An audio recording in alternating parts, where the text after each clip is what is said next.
It's Maureen Scanlon of Life Coach Maureen. And today we're doing our second volume video of Let's Get Real with Mo.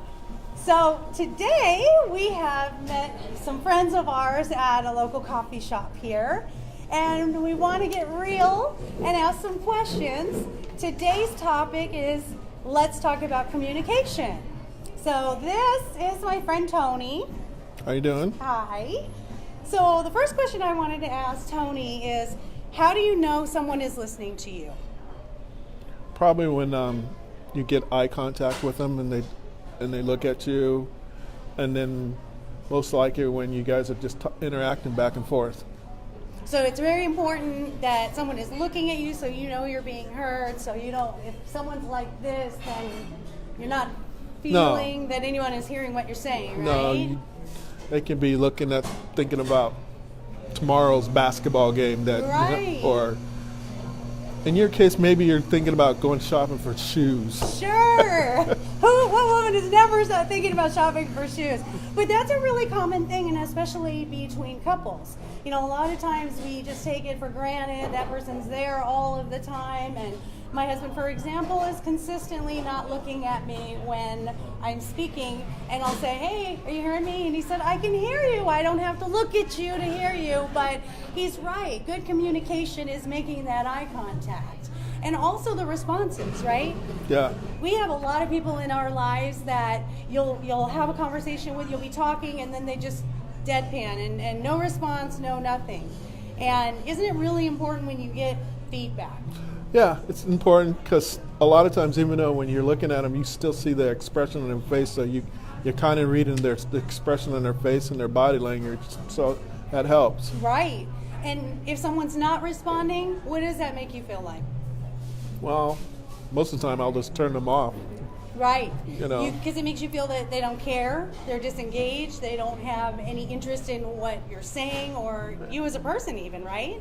True. Because it shows caring and compassion when you're showing someone that reaction that you're interested in them. And so that's really important when we're communicating. So we're going to come over here to Mr. Bruce Almighty. Say hi, Bruce. Hi, Bruce. Oh. This is a good one for you. Are you ready for this? Okay. What makes someone annoying to talk to besides being interrupted while you're having your morning coffee? It don't bother me. I just. Is there anything when you're having a conversation with someone and you just go, wow, this person's really annoying to talk to because what? Sometimes they'll get too close to me.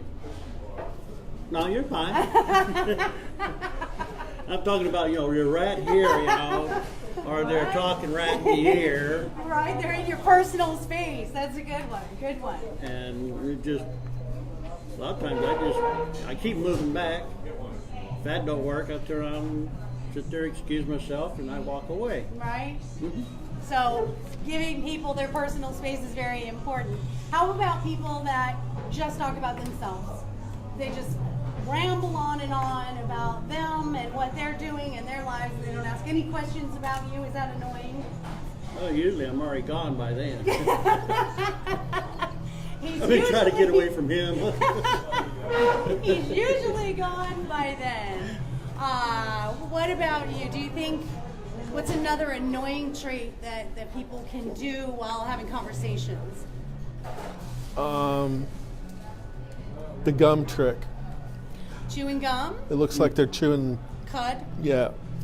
That's just kind of, or if you're talking to them and they're texting away, Oh, and you're trying to see if they're paying attention or anything. I mean, that's great. That's a really good one. There is nothing worse than people on their phone in this day and age of technology.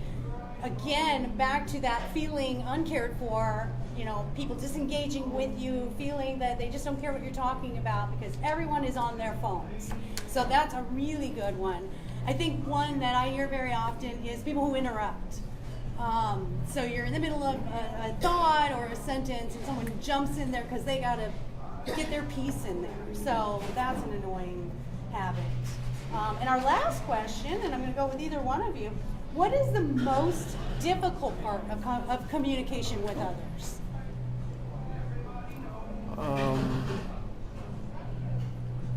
Knowing, say, like if you're trying to tell somebody how, like directions, if they understood what you said, and know So how to getting your idea Yeah. across, Yeah. knowing whether they heard what you were trying to say. Or I guess the other part is sometimes like my wife tells me, "Go, are you listening?" And I'm like, "Yeah, I'm listening," and then 3 or 4 or 5 minutes later, I got to go back and I have to ask her, "Now, what did you say?" Right. Listening and hearing are two different things, Yeah. right? Yeah. So that's a really, really good thing to keep in mind as well, because one of the things we can do is we can feed back to people, and I've heard it called parroting, but I don't believe that's a negative. I believe it's asking someone a question, repeating what they said, so they know that you've heard what they said and what they were trying to say, and they feel that you were listening and really got what they were trying to say. So this has been super fun, and we were keeping it real this morning with Mo. So tune in, go to our YouTube station, go to our Facebook page, and look for us on Channel 3. This Wednesday, we're going to be doing a segment with Channel 3, and we can't wait to see you all tune in. And have a wonderful Saturday. Thank you for keeping it real. Have a wonderful day. Wave, guys. Bye.